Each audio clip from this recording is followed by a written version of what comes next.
Tell me how it is to live in the world as a bald man. If you got a head full of lettuce, you're never going to know that. Now, back to Steiny and Guru on 95.7 The Game. All righty, it's crossover time, sponsored by Atco Pest Control. Willard and F.P. Santangelo in the house. And I'll just start this way. You know, you guys know that I'm basically a baseball expert from the 70s and 80s.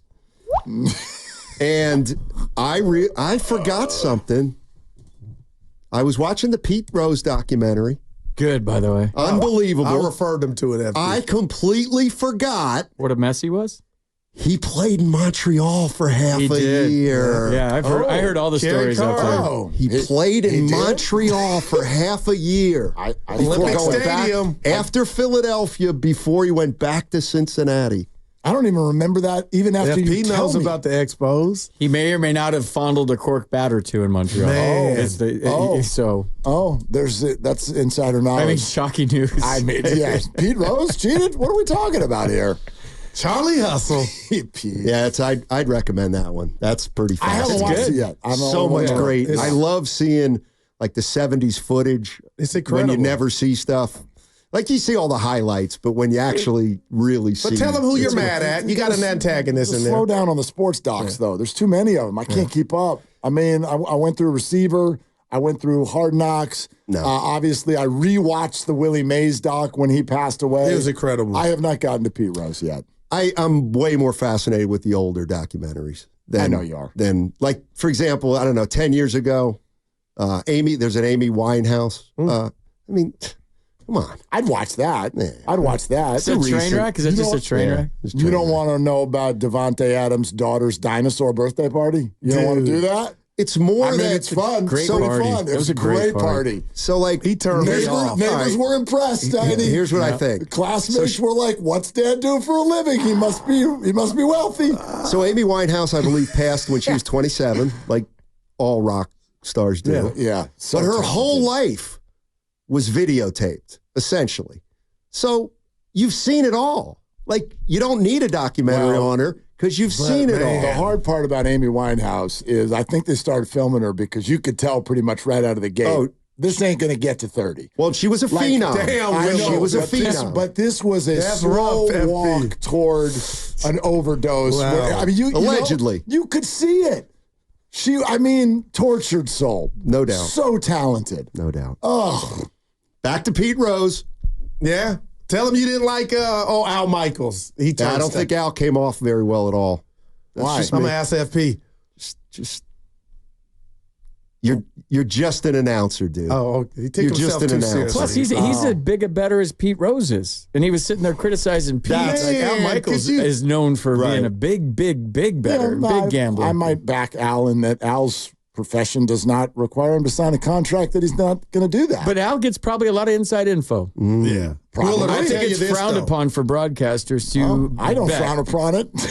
I'll tell you this, at all. Well, he also was the Reds announcer. As quickly as possible. He announced for the Reds. You're traveling with the team. You know who's dinged up. You know who's half drunk every game. I mean, you know everything. So the three of you don't take advantage of the stuff that you get. I don't gamble. My understanding, I can only speak to the NBA. My understanding with the NBA is no team employee can place a bet. Oh, is he an NBA team employee? Well, he might have been a Reds employee back in the day. That's not the NBA. Well, I don't know what the rules were. I don't know what the rules are. Stop it, Mark. I'm just saying. I don't have an issue with it. And don't get Johnny Bench and Pete in the same room. Oh, why? It'll be they were oil and water. There's a great you can find it. Go ahead. You can find it online. I don't want to ruin it. Somebody just said, it was about probably from 8-10 years ago, and somebody just asked Johnny Bench, should Pete Rose be in the Hall of Fame? And Johnny Bench was like, what are the rules? Like he was what his the rules say? Why would you ask me that? I was like, whoa. Yeah. It's like, it doesn't matter what I think. The rule, what were the rules? What are the rules? Pete thinks Johnny was jealous, FP, that the Cincinnati fans loved Pete more than he did. Maybe. Yeah. Maybe. I mean, Johnny, I don't know. That's kind of their that is his reputation. Yeah. We don't know these people, but I would have guessed Johnny is kind of a straight-laced, happy kind of a guy who probably would not mesh very well with Pete Rose. Yep. That makes sense. That makes sense. You want to start with? We got to get to the real stuff. What real stuff? The Giants or Niners? By the Jerry way, Rice's tweet. What was that post on IG? What? That we're going to know by tomorrow? And I made a bet that we're going to know something here. You did? Well, maybe we will. But why would he put that, though, tomorrow? Probably because he's like the rest of us who are like, I don't have any more energy for this beyond tomorrow. Willard, so will you just do something? I was done 2 weeks ago. Dude, if you don't want to be a Niner, fine. Wow. Not only that, I would argue, and I know that today is the day for most people to just be like, Brandon, make a decision. I'm putting the Niners in this bucket too. Go ahead. This game is not this game of kindergarten chicken that the two of you are playing is not only over. We've now reached the point of diminishing returns. Wow. With every day that goes by, no matter who ends up where, you're all losing. Whether it's the Steelers, the Niners, or Brandon, it is time to get into a camp and start getting ready for the season. Whichever jersey you're going to play, go learn a new system or get in shape for this one. You preach it now. No matter who ends up with him. And if the Niners are going to end up without him, they need to start grooming whatever's going to be. Everybody needs to start planning for the first week of September. Yeah. And every day that this isn't done, those teams and that player are not planning. Call Blake Snell. Yeah. Wow. If you're Brandon Aiyuk, call Blake Snell. And Nick Bosa. But here's the thing. Yeah, this is coming from a different side of it. In 25 years, when his kids don't have to do a damn thing, do you think Brandon Aiyuk's going to lose an ounce of sleep thinking, man, I should have signed a week or 2 weeks sooner? Because he's going to have generational money out of this. And in a sport where he can get decapitated on a crossing pattern and his career can be over, from a different side of it, I'm trying to get every penny I can. Right. And I have no issue with that. But don't you agree that we've reached the point of what every penny is? We've reached that point. Yeah, we need closure. That was the point of yesterday, and I know the Niners are just playing the media. But if they did up their offer, we have now officially reached the point of, dude, do you want this big contract or do you want that big contract? Make a decision. And I think that most people read it right now as if you haven't taken the Steelers thing by now, if there truly is an offer that the Niners and Steelers, a trade that they've agreed to, and you're still sitting here even 24 hours later, and you haven't taken it, that means you ain't going anywhere. Did he see Justin Fields play this week? Did he see that? Because that was not good. No. And Russell Wilson has not been good the last 2 years either. No, he doesn't. Like, at the bottom line of this, I do think Brandon's not dumb. And leaving the Niners would be dumb. It would be dumb. Willard, can I throw this? If I say this is getting to the point of embarrassing just for the Niners not to have a solution, would that be too strong for you guys? Like, I think it got there. I think we're past it. I think it's becoming a joke almost. I think anybody who thinks they're in a Super Bowl window and is shopping their best players in August is already embarrassing. Man. The minute you start. I don't even understand why it got here. Did you see what Chad Ochocinco said? He's like, there's like 3 elite receivers in the NFL. I heard that. And the that rest, was deep. And the rest are just replaceable. What do you think? Was deep, FP. I heard him like, I love Brandon Aiyuk. I love the way he blocks. He's a football player that happens to catch passes. Okay, so what's holding all this up then? Because I hate when the Niners got a deal in place. Who has to put their John Hancock on it and get it done? In theory, the Niners have given that label to Brandon, but they didn't need to. I don't even know why the Steelers are part of this. The inmates run the asylum in all of pro sports now. I'm trying to tell Steiny that. I'm trying to tell Steiny that. Not usually non-quarterbacks who are on rookie deals facing a guaranteed deal where you're still under contract. No. Give me a comp. Give me a comp of when another wide receiver or complementary position in football who was under contract and had never gotten a big contract yet, he's still on a rookie deal, has, as you say, run the asylum. It's a good point. I will forever not understand why the Niners have given Brandon the power that they've given him. The answer should be not Steelers or Niners. It should be take it or leave it. Take it or leave it. My answer to that would be when you say, why did the Niners ever give him the power? I do think, and FP can speak to this a lot better than I can, when you do that, my way or the highway, then your organization gets a little bit of a reputation. among the players. See, right now, the Niners are still trying to work with this guy, and maybe they'll come to a solution, and it will work out or it won't. But maybe the Niners, if the minute they do that, become lesser of an organization to the players in the league because that's the way they treated a great player like Brandon Aiyuk. It's a fair point. But they got so many great examples of where it worked, and we took care of our guys. They always get to the finish line. Well, and if you do the take it or leave it thing, and he says, I leave it, then you do end up with a really crappy distraction that bleeds into the season, and nobody wants that. Hell, you got a fullback that took less to play for the Niners. Right. I understand all that, but I also just think, again, the misstep was you don't give him the power to have this go to August. We don't Week do August. 2 of the NFL preseason. The Niners got to stop doing August. You're listening to 95.7 The Game, KGMZ FM at HD1 San Francisco. Always live on the free Odyssey app, Twitch and YouTube, powered by First NorCal Credit Union. I sent this to the text thread last night, and I didn't get any response, but it's just phenomenal. I was asleep. You got ghosted, dude, by everybody? Which is great. It was like 11:50. They're so used to not getting texts back from Steiny, they didn't know what to do. They're like, Crickets. So this whole, drunk texting his workers. This whole, we missed the Super Bowl, and now we can't win, and that's over, and, well, this is the most important year, and I'm not saying that's not true. The Big Red Machine, right? Yeah. The Big Red Machine. Yep. One of the greatest teams in baseball history. You're very focused on them today, actually. Yes, I am. They had a 7-year run. Uh-huh. This is the equivalent of what they would have done in the NFL. Lose a Super Bowl, lose a Super Bowl again, lose the NFC title game, win a Super Bowl, win a Super Bowl. Mm-hmm. They lost 2 World Series. Yeah. And an NL championship series before they won back-to-back. The Niners, I think, are 1 Super Bowl win away from people appreciating this run at a different level. This is actually unbelievable. The problem is it misses the big prize. But I'm just thinking, what were Reds but fans I'm giving them thinking? credit. Like, that's why I'm mad at Kyle for not winning. 5 years in, they go to yeah.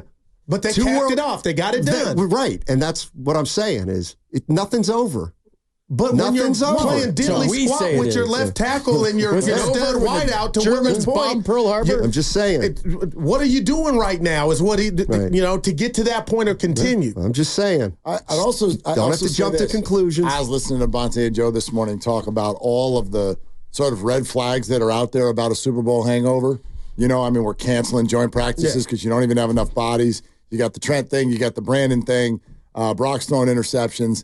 All of the signs are there. And I was actually comforted by that because that kind of stuff usually sneaks up on you. You have to look back on it 8 weeks into the season and they're 3-5 and you go, gosh, we should have seen the signs in camp. These signs are too big. And I would wonder if a lot of the bad stuff isn't getting out of the way now, and maybe that's a good thing. Maybe that's a good thing. I don't know. Normally, when you have something like this, big expectations that go awry, you don't get this many huge warning signs. I mean, I know this is easy, but we're going to look back and either say, oh, boy, did they overcome adversity, or, boy, the season was doomed from the get-go. FP, you're a pro athlete. I don't want to go Allen Iverson with practice, but if you're going to tell me the Niners had it designed for their quarterback not to throw one pass this whole offseason, and maybe they don't need to, but for them not to develop or work on any pass routes, Aiyuk has not caught one ball from Brock Purdy. That's weird to me. There's no way you can manipulate that. Now, I didn't play. You play pro sports. You can say, Guru, it's nothing. He shows up the week before the Jets game, catches 200 yards. But that has to count for something that they haven't even worked together. Yeah.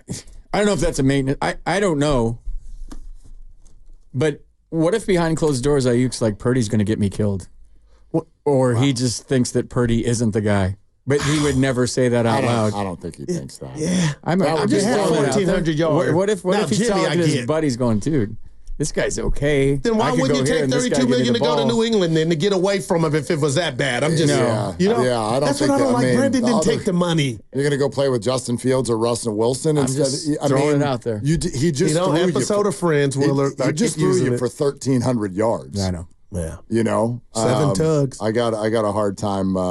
Steiny asked me this morning. Yeah, tell me what you two think real quick. He goes, Goo, what if the Niners knew they had to pay 3 guys. They knew Trent was gonna do this in March.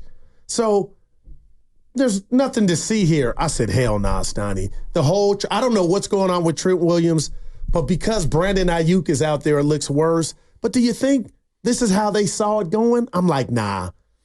The team, the organization's taking some hits. You can define what hit means to you, but this is not how they drew it up at the chalkboard to me. What I was trying to present is, I think the 49ers knew they had 3 guys that they were going to have to deal with, like back in March. They knew Trent was grumbling. They knew Aiyuk was in his window, and they probably knew McCaffrey. Like, they knew this 2 weeks after the Super Bowl. So what have they done? They re-signed McCaffrey. Like, that tells you something. And maybe with Trent, they're just saying, Trent's just being Trent. Let's let that one go. I want to believe that. We'll let that one go for a while. And Aiyuk, maybe they thought they had a deal on draft night. Yeah. Maybe, but what I'm saying is, maybe it's now gotten to the point where they have to, we just got to hold the line. Well, I do think the Aiyuk one is the one that feels like it was miscalculated. The Christian one is easy because Christian's an animal who does not want to miss a down, a practice, anything. I don't think, and I'm not saying that Trent is not intense, but I don't think at age 36, I don't think anybody wants Trent Williams to make all the practices. So relax, big fella, and chill. I'm still not at my date where I would be concerned about Trent. August 14th is not it. That's not it. Who's Pete Rose on the Niners? Who's betting on the Niners minus 5.5? Steiny's been comparing the big red machine and the Niners this whole handoff thing. Who's Pete? Well, the guy who came to mind was Kittle a little bit, just because how hard he plays. But I don't think Kittle would try to hurt somebody like Pete would. Pete didn't try to hurt anybody. He's playing hard. Yeah, he was playing hard. Whether it was an All-Star game or spring training, he played the same way. Although he did Nick Bosa. He did have a few games where he was looking to start something. Yeah, he had to play that chip on his shoulder. I watched that thing, dude, and I was like, whoa. Like, I've always liked Pete. I actually wore 14 because of Pete Rose. Really? And then I watched this whole thing, and I'm like, whoa. I'm going to go back and change my mind. I didn't realize he was that big of a mess. Man. I mean, I know the gambling thing. You hear that, and you're just like, well, that's dumb. Apparently, but then you saw the steroid thing and the drug thing. See, I don't know all this yet, but whoa. I've always thought of Pete, like anybody who sort of reacts to the issues the way he has, cruising around with a table, charging people for autographs all over the country. He's always looked to me like somebody who was... Life even has the gone O.J. Simpson joke to the people that he had. I'm like, Pete, hang on to that, bud. He might be the wrong crowd. There's a line in there where he says she was 16, she was legal, and I was like, wait, what? FP, I told the boss. Wait, what? I told the boss, had the Hall of Fame committee said, we're going to watch this doc. And based on what we see, you get in or not. I said, you ain't getting in, Pete. No. After they watched that Steiny, I ain't judging, but you ain't getting in, man. There's a lot more layers there to Charlie Hustle than I imagined. Yeah. Whoa. Apparently, he wasn't a drinker. One thing he wasn't. Well, right. Oh, hey, good job, Pete. Way to go, Pete. We have a problem with Fitzgerald Bunton. I know Steiny's ready to get at it. What was that? Huge Melvin. I can't believe it. The Giants have a confidence problem in themselves. Well, that would explain. The Giants have a confidence problem in themselves. You know what it's like? You know what it's like? Confident. Like, just one more sentence, FB. Go ahead. If you have a man at second with no one out in your building and you're down by 1 run and the top of your order is coming to the plate and you immediately go, I think we should take 1 shot at a sac fly to tie the game. Wow. You have a confidence problem. Man.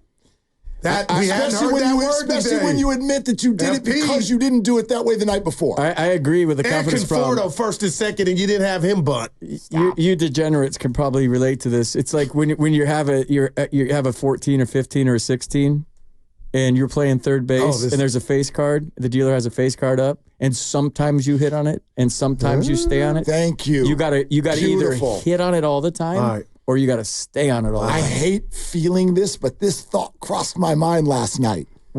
Gabe Kapler never would have done that because love him or hate him, that team had a philosophy and they stuck their damn feet in the cement about it to their fault at times. To their detriment. But at times I loved the fact that they had a process and they stuck to it. In 2021 it worked. It never worked again. Man. But when you're doing what you just said, let's just make it up in the 10th inning every night. What are we feeling? But just for the record, I'm going down swinging every time. I'm hitting on 16. 2 nights in a row, you didn't even get the runner to third. Always hit on the 16. Willard, you couldn't advance the runner to third. Then you got the reprieve with that bull. I got to be careful. You got a 6 showing and the dealer's got a 6 showing. You're still taking a hit. He said 14. He said the face. I'm sorry. That's a way to piss off the whole table. Yeah, the rules are the rules with face cards. That's letting the dealer bust. I'm a control freak. You don't like playing the analytics? I got to play third base, man. I can't have some tourist rolling up to the table and hitting on 16 versus a 3. The dealer's got a 3. But what's funny is that can help you just as much as it can hurt you. No. Yes. It can piss me off more than it can. I understand that, but what happens if that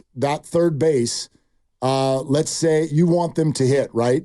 And let's say they stay on their 16, and then the dealer flips over a 6 that's the down card. Yeah, that can happen. Rocks a face card. Oh, man. But the next card was a 5. You know what I've heard recently, that the analytics say that it's better not to hit and to stay. That's what I just told him how I do it, You're still in the game. I let you do it. I'm not. You're still in the game. But to what level? Only on 16? This is what the big boys 15, 14? This is what the big boys do. What about 12? They all stay now. What about 12? I'm acting like I know something about this. But that's what we do. You're just talking my language right now. Yeah. I used to think about this stuff all day long. Why would Blake Snell want to stay here? What's that? You better convince him. I told Steiny, why would Blake Snell want to stay here? I'm acting as if they don't make the playoffs. I said, you better make him want to stay here. Well, you can opt out. Make him want to opt in. I don't know. Money's going to drive that. Money's going to drive that. But do the Giants need him where they're at now? Who the hell doesn't need Blake Snell? He doesn't give up hits ever. But you can't hit. Well, I'm not saying that they don't need more, but So you make that investment in him. I guess what I'm asking is, I ain't watching the Giants' money. They got plenty of that crap. All right. I'm not. They need Blake Snell. They need they need Matt Chapman. They need more. They need Barry Bonds and F.P. Santangelo. Why'd you tell him? I get a bunt down though. Why'd you tell him what Bay Area team you think has the best culture? Well, you tell him who you went first. I'll try to get Guru said the A's. Yeah, he said the Sharks. Come on, Guru. You said the A's? Yeah, Jeez, Louise. I gotta go. It's time to go. You are the worst. I wish I could stay, but you have to explain that. By the way, if you want to do blackjack with analytics, Yeah. you want to know what you do? You stay. Play craps instead. Well, I do that too. And roulette. All right, good seeing you guys. Have a great rest of the day, and go Giants.